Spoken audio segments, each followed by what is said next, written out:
News service के मौसस नाजरीन, मैं हूं सना जॉर्ज। आज के न्यूज बुलेटिन में खुश आमदीद।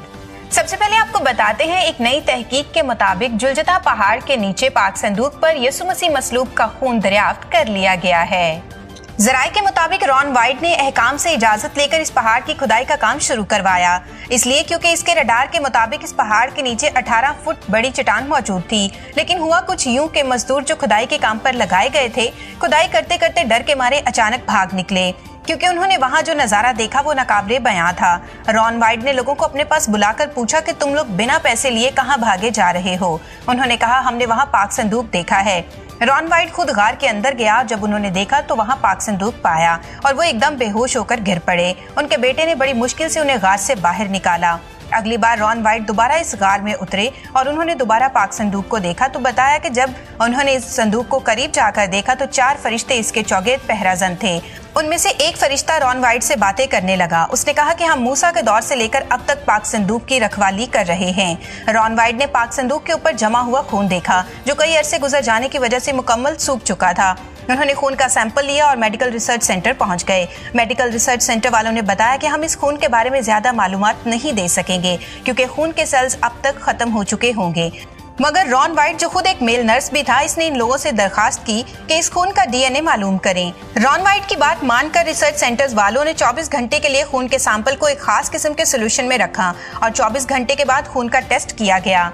नताइज मालूम होने पर उन्हें एक अनोखी बात पता चली। उन्होंने रॉन वाइट को बुलाया और बताया कि इस खून के सेल्स अभी तक मरे नहीं, बल्कि ये खून अभी भी जिंदा है। जब उन्होंने डीएनए की जांच की तो ये जानकर और भी ज्यादा हैरान हुए, क्योंकि एक आम इंसान के खून में 23 जोड़े क्रोमोसोम्स होते हैं, जिसमें से आधे माँ के और आधे बाप के होते हैं, मगर इस खून में सिर्फ 23 क्रोमोसोम्स ही पाए गए। ये बात जानने के बाद रॉन वाइट को और भी ज्यादा यकीन हो गया कि ये मसीह यीशु का खून है, जो इंसानी इरादा से नहीं बल्कि खुदा की मर्जी से मुकद्दस मरियम के बतन से पैदा हुआ।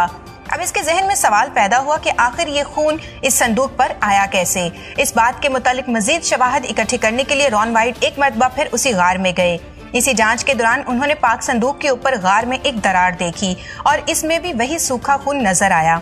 तो उन्हें मालूम हुआ कि ये खून ऊपर से ही बहता आया है। इसके जरिए उन्हें पता चला कि इसके ऊपर वो मुकाम है जहां यीशु मसीह को मसलूब किया गया और यीशु मसीह की सलीबी मौत के हवाले से बाइबल मुकद्दस में लिखी गई बातों को याद किया, जहां लिखा है, और देखो यीशु ने फिर बड़ी आवाज से चिल्लाकर जान दे दी, और देखो हैकल का पर्दा ऊपर से नीचे तक फटकर 2 टुकड़े हो गया और जमीन लर्जी और चट्टानें तिड़क गईं। यकीनन ये वो दरार थी जो यीशु मसीह की मौत के वक्त आई थी और इसी दरार के जरिए यीशु का लहू पाक संदूक के ऊपर गिर गया।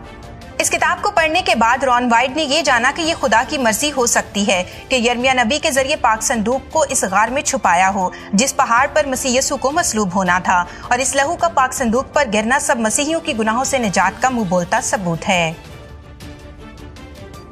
3 अप्रैल 2022 को पोप फ्रांसिस ने माल्टा के अपने दौरे के दौरान कहा कि तारकीन वतन और पनाह गजीन महज